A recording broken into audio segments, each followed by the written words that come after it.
Hey guys, welcome to another NetFindz video. Today we're going to do something a little different. Instead of just looking at a particular product, today I'm sharing all the experience I've gained in the aquarium hobby to give you a comprehensive guide to getting started. I want to give you all the knowledge you'll need to be successful and let you know about all the different gear you'll need to set up your first tank. I'm also going to have Amazon affiliate links down in the description below for all the different products I talk about today. As always, be aware that for some of those products I initially learned about them by being sent them as review samples. That said, this is not a product review video. All the links down in the description will be for items that have been proven effective and necessary for success in this hobby. So without further ado, let's hop into it. To start out, we're going to talk about the first choice you'll have to make: freshwater or saltwater. If you want to keep things simple, you should probably choose freshwater. But what's the difference, you might ask? From a practical standpoint, it boils down to two main things. If you go saltwater, you have the option to keep corals among many other species which can only be found in saltwater. And in order to do this successfully, you're going to need everything that a freshwater setup needs, in addition to two extra things. One, a reverse osmosis filtering system, also called a roti filter. Two, additives in order to turn your filtered water into salt water. So namely salt, but you may need other additives as well depending on what species you want to keep and their specific needs. And there are also some other specialized equipment to make salt water easier. So if you want a challenge and will take the time to learn and research, and if money or sticking to a budget is not essential to you, and you know you want to keep saltwater species like corals, then I would say go ahead and try for a saltwater tank as a beginner. Otherwise, I would say stick to freshwater and know that you still have lots of cool options and will have a lower barrier to entry when it comes to budget and knowledge. So now that you've made your choice of tank type, the next thing we need is knowledge. There are some things which are absolutely essential to know that you cannot succeed without, and we're going to learn about those now. Number one is chlorine content in tap water. This step is very important as most tap water has chlorine and or chloramine, and both of these will kill any living things in the water generally, including your fish or other aquatic pets. We prevent this by adding dechlorinator or aquarium water conditioner to the water, which leads us to the day's first sponsor, and that is Aquatic Experts, longtime aquarium product supplier and service provider with over 30 years in the industry. They could be your trusted supplier for water conditioner, filter floss, media, and much more. If premium quality is of concern to you, they've got you covered. You can check out their Amazon storefront, or you can check them out at www.aquaticexperts.com. They're USA-based and headquartered out of Greensboro, North Carolina, with the majority of their products being made in the USA, helping to support US-based factories.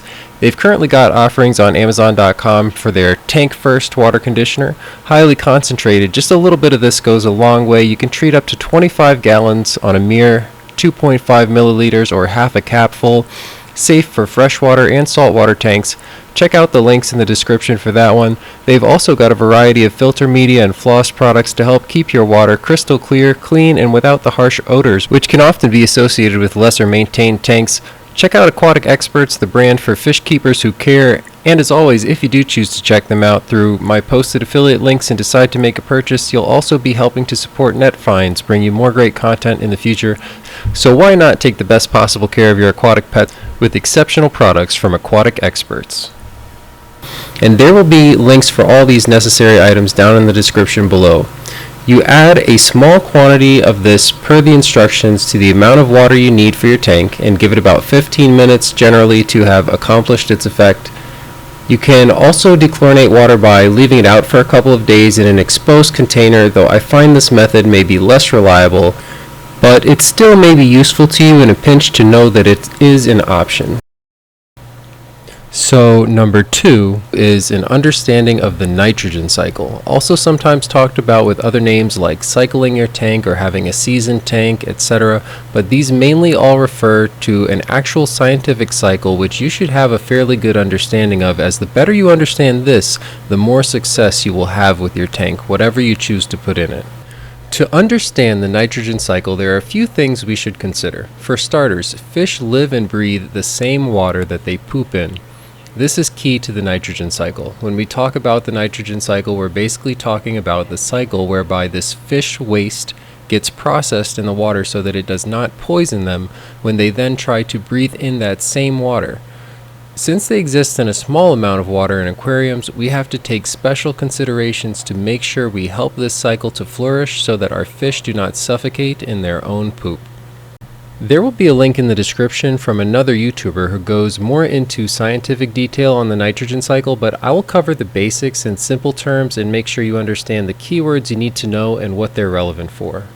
First off is ammonia, which you can basically think of as fish food and waste. This is where the cycle starts, and ammonia levels are increased by feeding our fish. While it's in this ammonia form, it can be helpful for plants, but it is poisonous to fish. It basically has the effect of suffocating them in too high of a volume. The next step in the process happens when the ammonia we added to the tank turns into nitrites. Now, nitrites are the result of this first breakdown process that occurs on ammonia when it is eaten by a type of beneficial bacteria called Nitrosomonas. And Nitrosomonas produce nitrites as waste, and nitrites are also toxic to fish. In the next step, the nitrites are then broken down by another beneficial bacteria called Nitrobacter. So far we've talked about two beneficial bacteria, Nitrosomonas and Nitrobacter, and together they act as the first part of our filtration system. These bacteria are living organisms, and while they're naturally occurring in the water, it takes time for them to multiply when they have a food source, and that is why it takes time for the aquarium to cycle. It's because it takes time for these guys to multiply. Okay, so let's go back now to the nitrites, which were just consumed by Nitrobacter. And what do we get? We get nitrates produced as the result, which again are also toxic to fish. However, less so. The nitrates mainly just cause a lot of stress to fish if their levels build up too high in the tank. And luckily, in this form, the nitrates are again useful for plants. Now, live plants are going to optionally be our second level of filtration. These also help to get rid of ammonia and nitrates, which can reduce the stress on our fish and improve the overall health of the tank. The next level of filtration after plants is what we will refer to as denitrification filtration, and is provided by mechanical filters. These are typically high surface area synthetic and organic filtration media like sand, ceramic balls, sponges, as well as chemical additives like carbon filtration media, and so forth. And this part of the cycle helps further the process of transforming leftover nitrates back into nitrogen gas, which can be diffused out of the water. And the better we do this job, the less water changes we have to do. So then you might have guessed that the final stage in our filtration system is water changes. And this is where human intervention and maintenance come in. We should schedule some time every week, perhaps every other week, more or less frequently depending on how well we did the last three stages, to go in and manually remove dirty water and free debris from the tank, and replace that with fresh dechlorinated water. And that is basically the whole process of how the nitrogen cycle happens in an aquarium.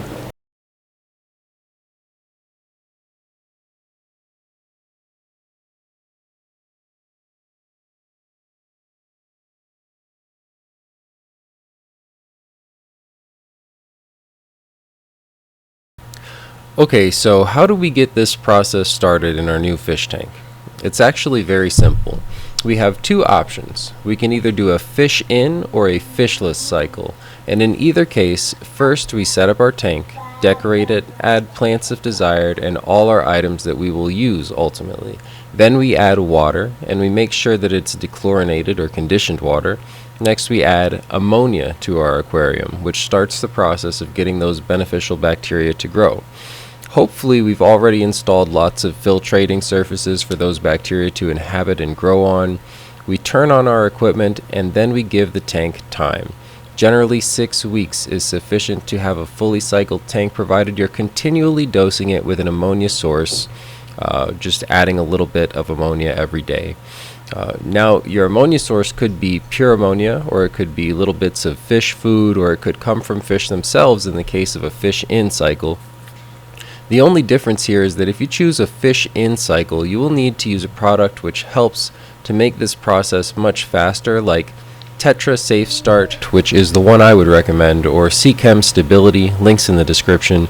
The other thing to consider is that the fish in cycle will be more dangerous for your fish as they are inhabiting that tank before its biological filtration is really fully established.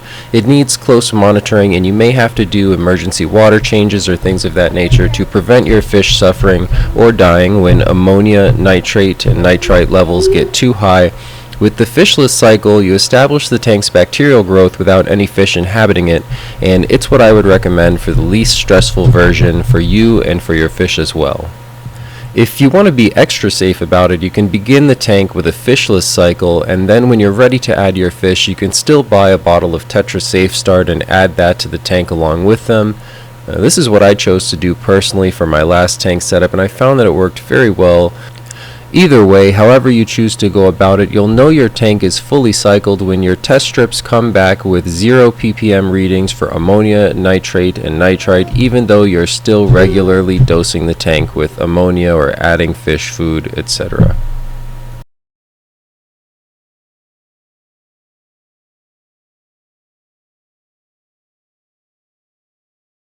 Which brings us into our next topic: how and why do we test our water? Testing is how we check our water to make sure that our tank actually is cycling, and it's also how we'll periodically check the water once it's inhabited with aquatic creatures to make sure it's a healthy environment for them. And it'll help us to know what we need to change when things go wrong. Now, there are two main methods that I'm going to discuss in this video. Though there may be many others, these two seem to be the simplest and most accessible, and I would recommend that you use both of them, become very familiar with both, and not write them off as unnecessary. Without doing both of these, you're basically leaving the welfare of your aquatic pets up to pure luck. You'll have no way of knowing when something is wrong, nor any way to know how to correct it. Anything you try would basically just be guessing without testing your water. So, the first method is testing strips. These strips are very easy and relatively cheap to buy. Typically for between $10 and $20, you can get a small plastic jar or baggie of testing strips. Often they come in a quantity between 25 and 200, and unfortunately the quality on them does vary. So I try to do a bit of research and get a good one. I also have linked some down below that I've personally had good results with. Now, once you have some, the first thing you'll want to do, of course, is to consult the directions on your specific strips, but for demonstration, most of them work as follows. You take a strip, you dip it into the tank's water and hold it there for 2 seconds. Then you pull it out and wait about 30 seconds, and then you compare the colors on the strip to the chart on the back of the packaging, and it gives you a range of numbers for each parameter, like nitrates, nitrites, or ammonia, that correspond to the colors on your strip. For these parameters, usually white will correspond to 0 ppm, and that's generally what we're looking for in a cycled tank. The second method we'll discuss is liquid test kits. Liquid test kits are usually more accurate, but slightly more difficult to execute than strips. I would recommend using both: strips for when you want to quickly perform a test, and liquid test kit or other methods to confirm the strip results or to get more accurate results when a parameter is not in range. I'd also recommend that once your tank is cycled, one of the main tests you regularly perform be the high and low pH range liquid tests. These will help you to identify what you need to do to keep your already cycled tank in balance. So by now you should understand that ammonia, nitrates, and nitrites should all read 0 for a tank that is fully cycled, which has an established population of bacteria to help process fish waste. Those bacteria will always be able to keep those numbers at 0. If your tank's not there yet, it may just need more time. If you're still cycling and doing a fish in cycle and you see these numbers begin to rise above 2 for nitrites, 35 for nitrates, or anything above 0.5 for ammonia, that would indicate it's time for you to consider doing something like an emergency water change to keep your fish alive while the tank continues to adjust to the bioload it has. That said, there are other parameters we still need to consider. So as an example, we'll take a look at general hardness, total alkalinity, carbonate, and pH. Some strips or test kits may have more or less parameters, but this is a good set of parameters to start with, and there are some things you should know about each. Pay special attention to general hardness and pH. So when we talk about general hardness, we're basically trying to get an idea of how many dissolved solids there are in the water. And those solids are generally going to be minerals like calcium and magnesium. They can also be iron or others like aluminum. Most testing kits we find for general aquarium use are not going to tell you specifics about which dissolved solids you have in your water, though some might. What you'll primarily see is a measurement of general hardness either in ppm or parts per million or DGH or degrees general hardness for a scale. Basically, the higher this number, the more minerals are dissolved in your water. And this is important because some aquatic life needs those minerals dissolved into the water, and other aquatic life suffers from having too much minerals dissolved into the water. A big consideration here is whether you're doing a saltwater or a freshwater setup. Generally, freshwater species seem to be more tolerant of harder water. If you want to grow corals and the like, you'll probably need a general hardness very close to 0. As an example, I have Corydoras, black skirt tetras, and Neocaridina shrimp in my freshwater tanks, and all of these species do well in harder water, which is good for me because my tap water comes out of the tap with a reading of around 200 parts per million, which is equivalent to 11 degrees general hardness, which is on the medium to high side of the scale.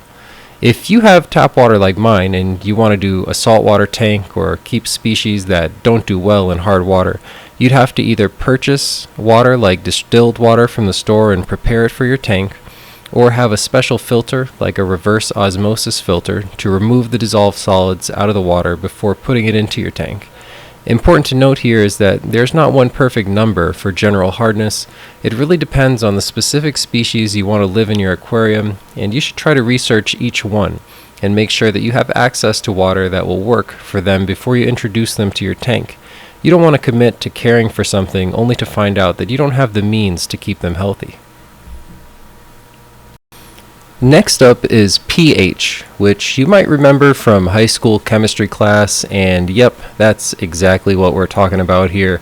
pH is a measure of how acidic or alkaline your tank's water is, and it's measured on a scale from 0, or most acidic, to 14, or most alkaline or basic. For reference, pure water measures a 7 on this scale, and each number on the pH scale is 10 times difference from the previous number. So a pH of 6 is actually 10 times more acidic than a pH of 7. Likewise, an 8 is 10 times less acidic than a pH of 7. So small changes to this pH number can mean big changes to how the environment feels for your fish. And unsurprisingly, for the vast majority of aquatic life, they're going to want a pH between 6 and 8. Though for freshwater aquariums in general, a better range to aim for is probably somewhere around 7 to 7.8, but again, this will vary greatly depending on your species, and you'll definitely want to know what the ideal range for each of your species is so you can avoid housing two different species with drastically different pH needs together, as this will most likely end up badly. Another thing to consider when it comes to pH is that it's not only your aquatic pets that need a particular pH range, but also the bacteria you've grown in your tank to help clean nitrites and nitrates and ammonia. If the pH range in your tank drops below a 6, you could find that you actually wipe out these bacteria and your cycle may restart. So what exactly affects pH? Basically, a lot of things affect the pH in your tank. For example, having too many fish for the amount of water, or leaving the tank dirty, a lack of water changes in cleaning, or too high of a temperature can cause the pH in the tank to drop.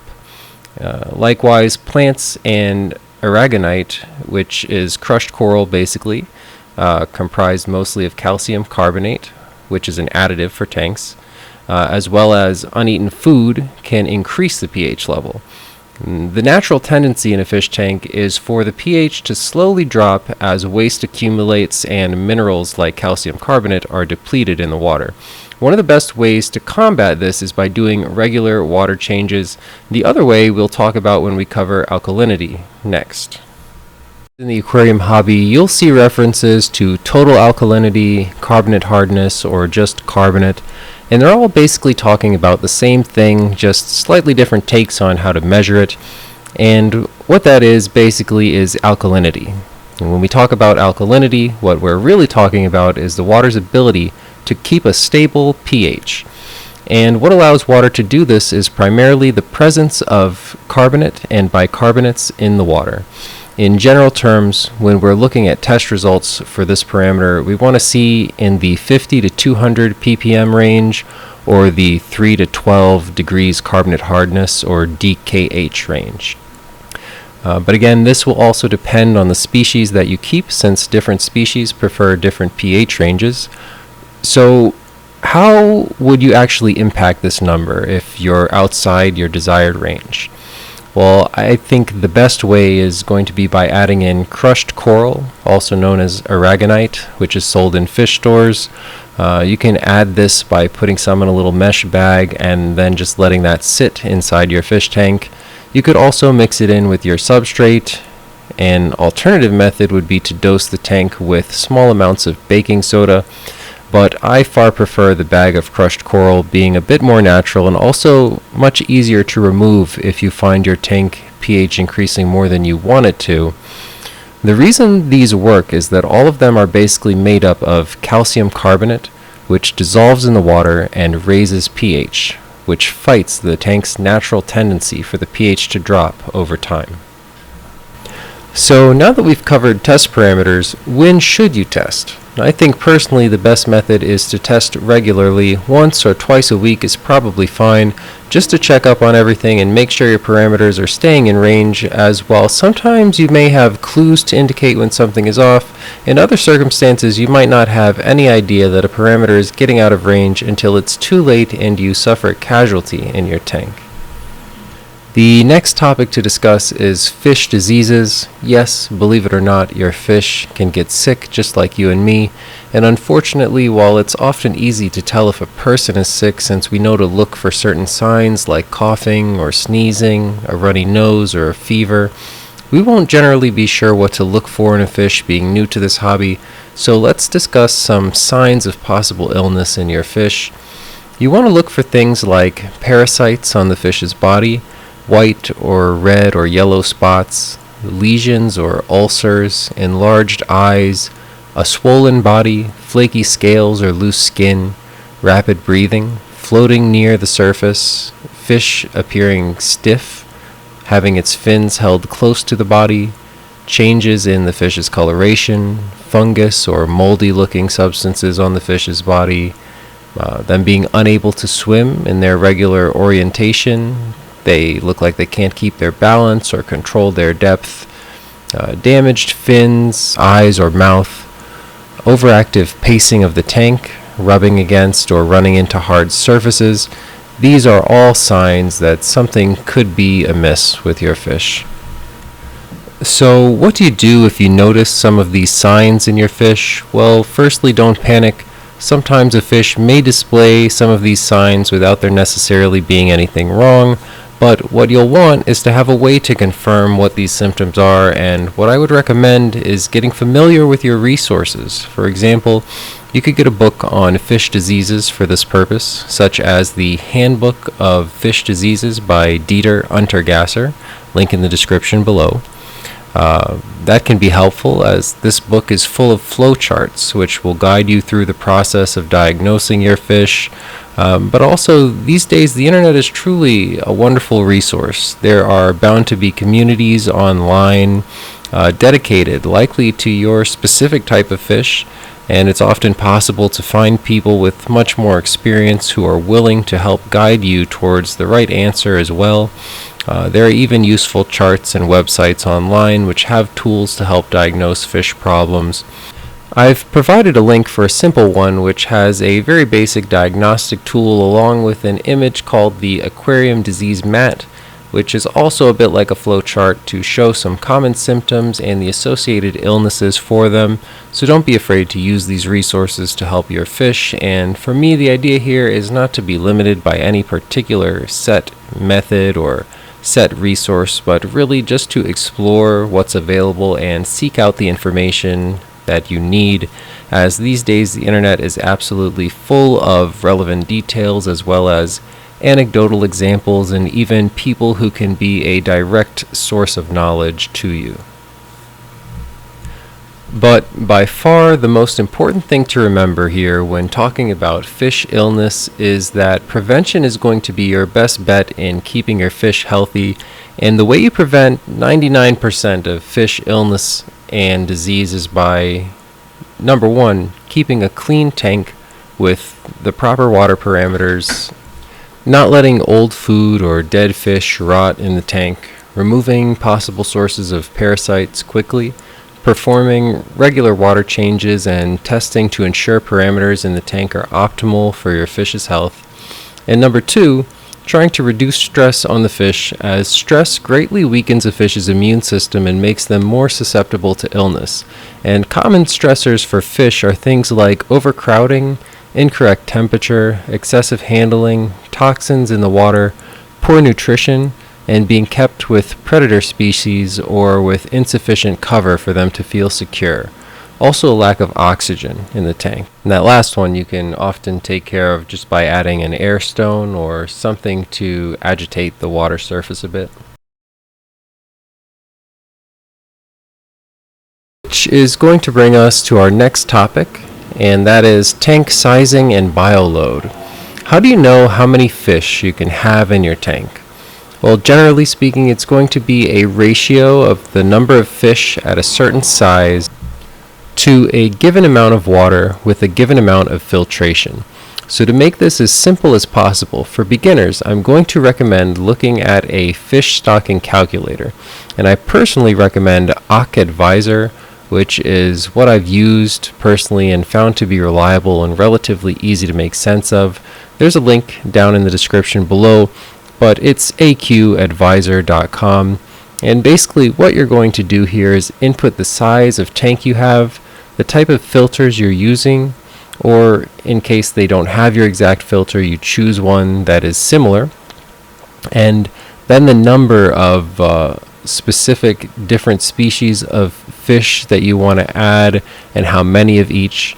And after you put all that information in and click update, it's going to give you some information back.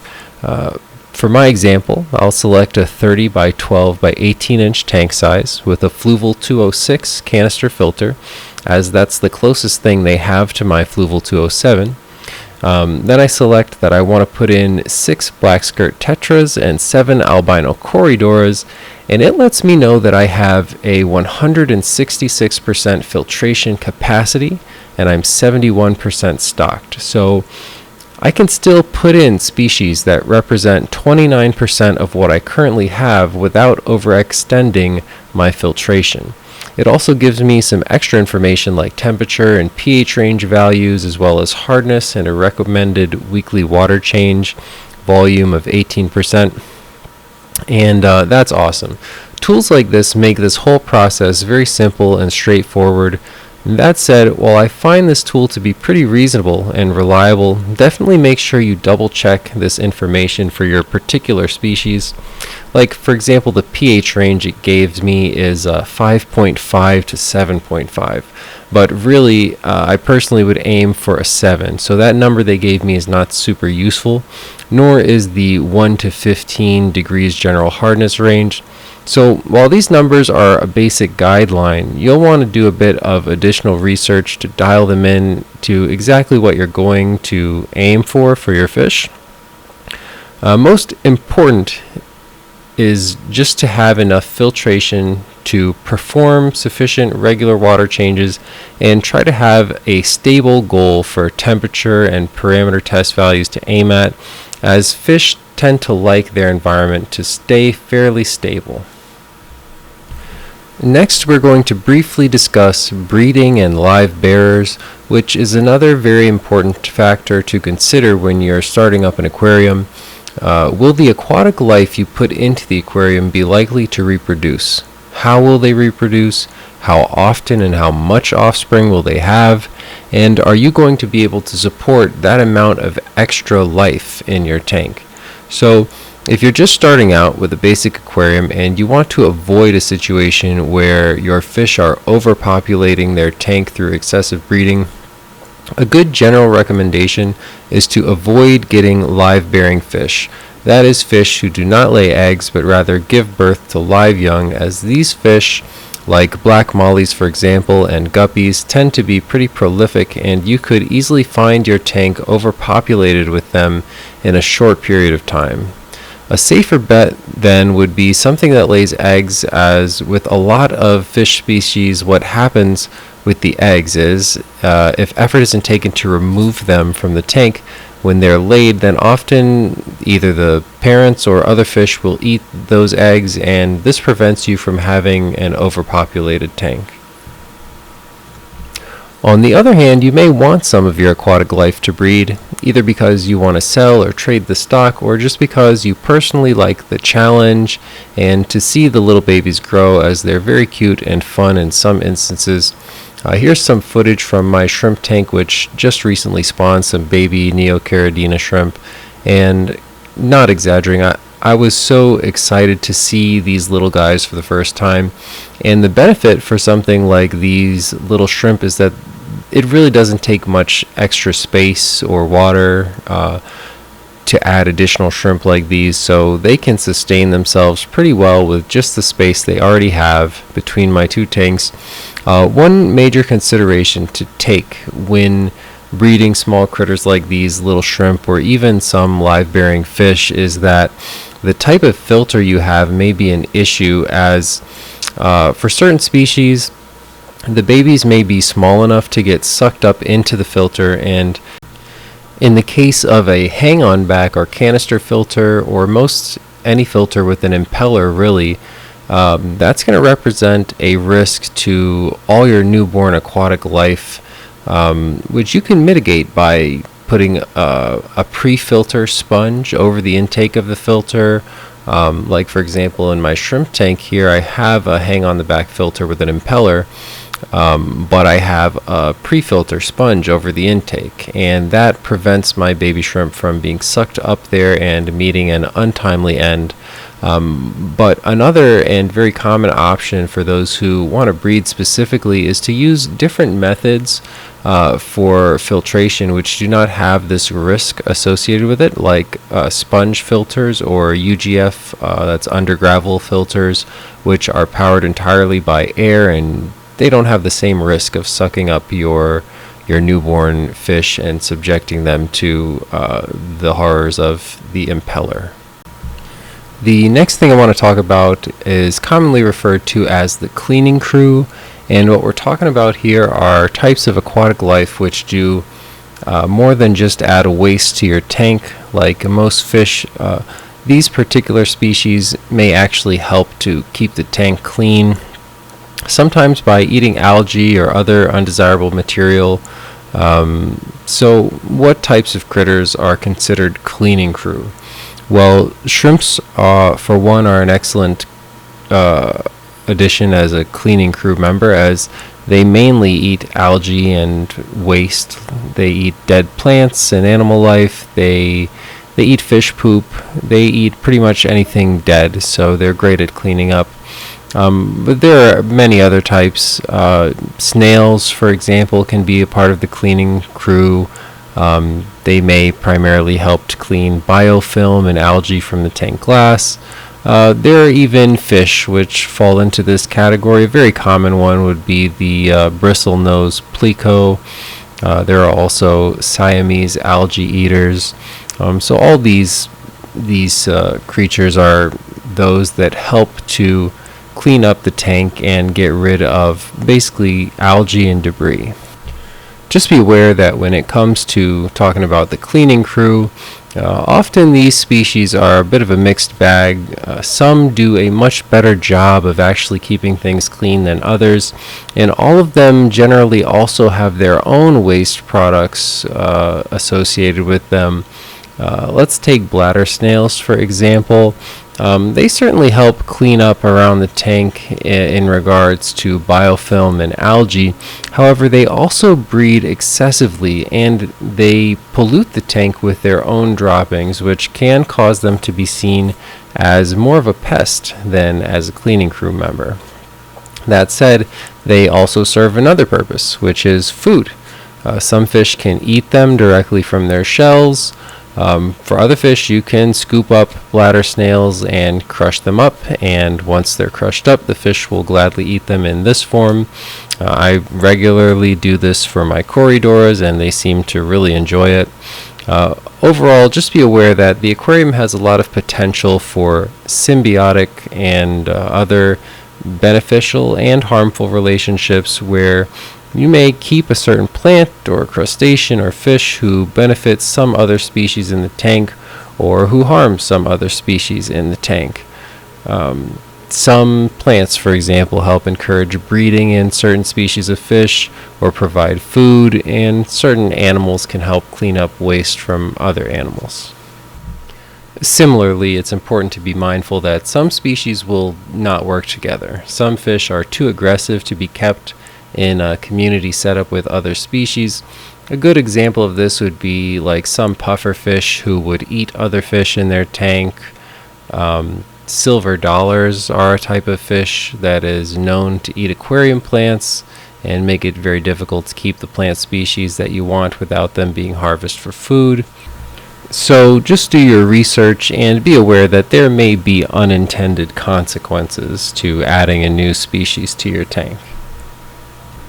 So now I'm going to begin talking more about types of tank layouts and different methods to do it, and give specific examples, really one example of a way you might do it, along with a step-by-step breakdown guide of how to set up a tank like this for the first time. And this is focused more on the heavily planted tank, but there are of course lots of other ways to do it. Many may choose to decorate their tank a different way. A person might opt for little or no substrate on the bottom of the tank, while another person might opt for a thick layer of planted tank substrate. And regardless of what method you choose, they're all pretty much workable. You can have a bare tank with no substrate and no plants and very healthy fish inside that are easy to view. You can also have a tank decorated like a modern landscape. Check out the IAPLC Aquascaping Challenge tanks for examples of some truly beautiful work. Link in the description below for that. Or you could also have a tank that looks like an overgrown jungle, and these options are all valid. Some will require more work than others, and believe it or not, the tank with all the plants might be one of the easier methods to do it, as those plants are going to help with filtration and processing of wastes and help improve the overall health of your tank, whereas a bare bottom tank is going to require a lot more cleaning and water change work from the aquarium keeper to meet the same kind of water parameters for the fish inside. So before we can assemble our tank, we're going to need to gather up our equipment, and one of the first things we'll want to figure out is what type of filter to choose. I'm going to recommend picking a filter based on your tank size, whether or not you want to breed fish, your aesthetic goals with the tank, and lastly, price information. As a general rule, you want to filter with a minimum of 4 times the volume of the tank as a flow rate. So if you have a 20-gallon tank, you want at least 80 gallons per minute as a flow rate. It's also totally fine to increase this number. Some recommend going 6 times or 10 times the volume of the tank. You just don't want to go below 4 times. I'm also going to recommend looking for something that has good capacity for surface area on filtration media. So for example, if you pick a sponge filter, I would recommend looking for a sponge filter that has a compartment to hold ceramic balls versus just a sponge. My highest recommendation for overall ease of use and effectiveness is going to be a canister filter, and personally I would recommend the Fluval 07 series, as that's what I'm using, and it's been great. If you can afford to go that route, it's an excellent option. If you want to look for a more budget option that can still provide decent tank turnover, that's where I would recommend maybe looking more to like a hang on the back filter or an internal canister filter. They're often cheaper, but the trade-off is typically aesthetics and maybe a bit of surface area. Sometimes they also take up more space in the tank, which is undesirable, but they can still be a great option. For breeders, I'd definitely recommend going more towards sponge filters, and I would recommend looking at the ones that suction cup to the side wall of the tank and have extra compartments for filter media, like I've already said. When it comes to under gravel and sump systems, those in my opinion are more of a niche case sort of system, and if you want one of those, you probably already know that you want one and you have a specific reason why you do. If your tank is running a high bio load, I'd say aim more towards the canister filter, and if your bio load is low, then aim more towards sponge filters. Then just look for something that meets your flow rate, your aesthetic goals, and your budget needs. Next, we're going to talk about picking substrate, which I'm going to say depends on the following factors. Specific preferences of your chosen species. For example, corridors will do much better with sand, while cichlids will probably want aragonite, and heavily planted tanks will probably necessitate aquasoil. The type of maintenance you want to perform and that your species will tolerate. If you want to perform larger water changes more frequently, you may opt for a bare bottom tank, which can be easier to clean and set up, but can also be stressful to fish if done improperly. Lastly, price can be a major factor here. While aquasoil can be great for plants and provide lots of benefits, it can also be prohibitively expensive for those looking to set up on a budget. Other options would include the classic gravel-only setup, dirt and mud, or custom layers including botanicals, and so forth. If you do want to keep a heavily planted tank, there are two major things to be aware of. Number one is that the substrate is going to act like dirt on the ground. That's what you're going to insert your plants into generally, and that is there to provide them nutrients to help them grow. And the second thing is additives. In most cases, your substrate may not be enough on its own to provide your plants everything they need to grow. So in addition to that, you may need additives. For example, you can use root tabs or fertilizer tabs. There are also liquid additives that you can add to a tank. Another highly recommended thing to add to a heavily planted tank would be CO2 injection. This is generally accomplished via a setup that contains compressed CO2 and a series of tubes and a diffuser to disperse the CO2 into the tank. Now, personally, I've had success without this, so I don't think it's absolutely necessary, but if you set up a heavily planted tank and you're not having success, that would probably be the next place to look. Certain species of plants may also have a higher need for CO2 than others, so depending on the plants you choose for your tank, your mileage may vary here. Next, we're going to talk about choosing plants for your aquarium, and I'm going to give suggestions for some plants I've had success with. The first thing to consider would be sizing of the plant when it's grown. This is going to play a major part in how you plan the layout of your tank and where you put each plant. Taller plants will block the view of your tank when placed in front, while smaller plants, if you place them in the back, may be difficult to see at all. So in general, we want to place taller plants farther back in the tank and shorter plants closer to the front of the tank. The next thing to be mindful for is going to be the type of plant. When you go shopping or you look online, you may see plants listed as aquatic, semi-aquatic, or terrarium, and so forth. Not all plants are going to survive in a fish tank. Some need to be partially exposed to the surface, others may need to be regularly misted, and you should do a bit of research before purchasing and take these factors into account. Where suggestions are concerned for specific plants, Java moss is a great floater or bushy moss which can be good for breeding shrimp and fish that may like to lay their eggs inside it. Alternanthera rainecki is a good option if you want to add more red coloring to your tank. It's fairly easy to grow and depending on conditions can have a range of colors mixing between green, red, purple, and bronze shades. The windlove Java fern is green and leafy and tends to stay small, so it can be a good option to fill out the mid and foreground of a tank. Bacopa is green with skinny straight shoots containing small leaves that has a very aquatic look. Dwarf hair grass is a slow growing but overall easy to maintain option which can eventually carpet a surface in thin grass. El Nino ferns are a lighter shade of green with wide leaves that can grow submerged.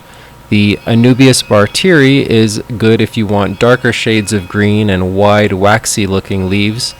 Aponogeton tends to be wide and ribbon-like leaves which can grow long and eventually provide skinny, snaking tendrils throughout the tank which can bloom into crispus flowers on the surface of the water. Water onion, which is not a real onion, will grow into long, skinny, straight, and leafless shoots that may eventually bloom into delicate white flowers above the water surface. And this is really just a very small sampling of options that are commonly available at pet stores. There are nearly endless possibilities here, so don't be afraid to explore and try new things. Just do your research before you add anything to your tank to avoid potential issues down the road. Next, I'm going to discuss flow inside the tank. And what we mean here is basically the attempt to mimic the movement of water in nature inside the aquarium environment. This is important for a couple of reasons. One is that fish get exercise by swimming against the current, and this can be important for their health. At the same time, currents which are too strong or situations where fish have no escape from the current can lead to exhaustion and even death. So it's important to organize your tank in such a way that there is flow throughout, but also areas of cover behind things like rocks where fish can rest outside the current. Having the correct flow for a given species can increase their growth rate and overall health. Flow circulating throughout the tank can also help with gas exchange. It can help disperse oxygen and CO2 throughout.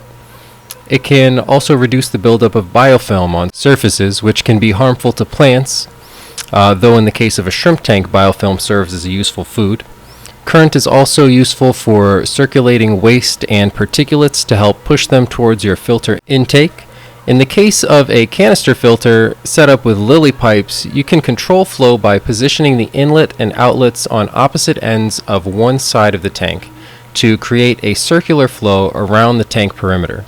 Even with other filter styles, similar things can be accomplished with the intuitive placement of filter outlets and by utilizing things like the geometry of your rocks and other decorations in the tank to create negative space for water to move around, like having the outer edge of the tank empty with rocks and plants in the center.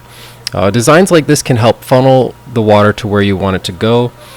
Another excellent tool to aid with flow would be adding a power head or wave makers, which are both essentially impellers that push water throughout the tank.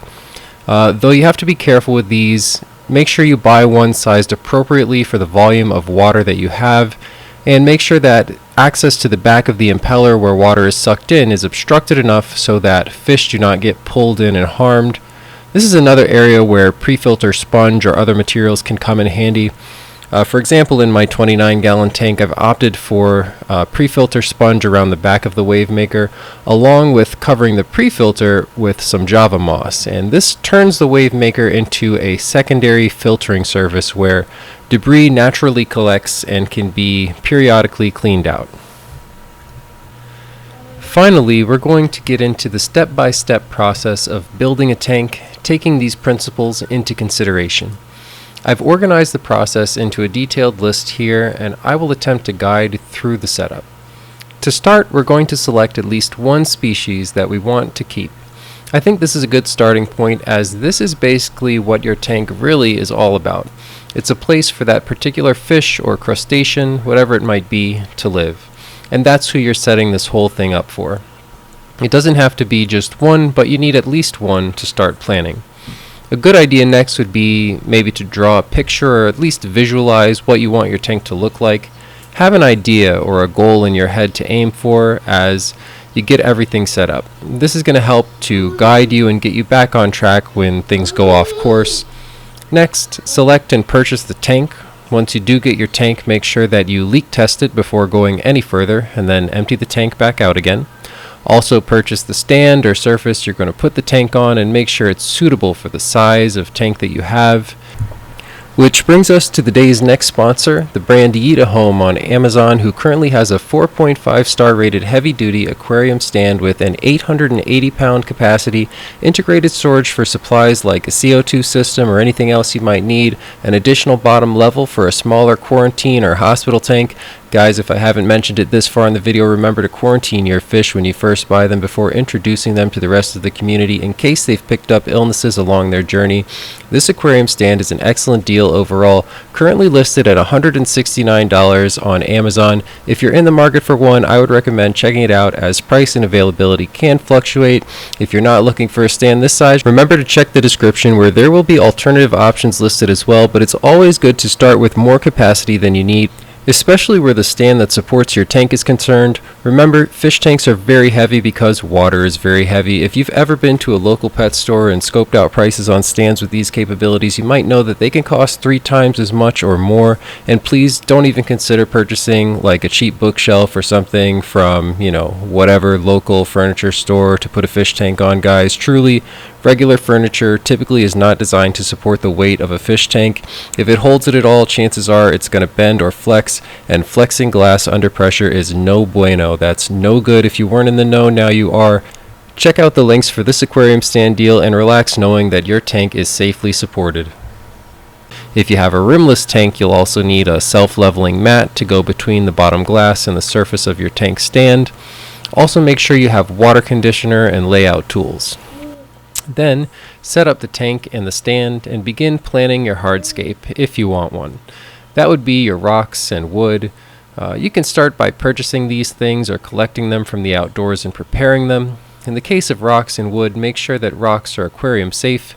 Don't overthink this part, but I have added a couple of links down in the description to help with this process. The first is the rock key, which can help you identify rocks if you find them outdoors. And the next is aquariumscience.org's page on rocks, which is a great resource on how to choose rocks, what to avoid, and what are basically social media myths regarding aquarium rocks. Next, make sure that rocks are rinsed off in hot water, and make sure that any wood you collect is wood that has long been dead. You don't want green or wet wood, but you do want wood that is still solid and strong. You don't want mushy, decomposing wood, and you also don't want anything covered in bark. Once you have some wood, a good option to prepare it is to boil it for 5 to 15 minutes in water, or at the very least rinse it in hot tap water and thoroughly clean it off from any dirt or debris. Once everything is cleaned, you can add the substrate of your choice to your tank, and then begin planning how you'll lay out your rocks and wood for the best aesthetic and practical effect. In regards to substrate, I think it's best to start with 1.5 to 4 inches of substrate at the bottom of the tank. For this example build, I recommend raking the substrate such that the rear of the tank is higher than the front of the tank. This will help make it easier to view and monitor your fish once the layout is finished. After rocks and wood are added, you can begin adding aquarium plants. Make sure to plan out their placement as discussed prior, but this is your main opportunity while the tank is still without water to do some experimenting and see where you want things placed and how you'll fix everything in its spot.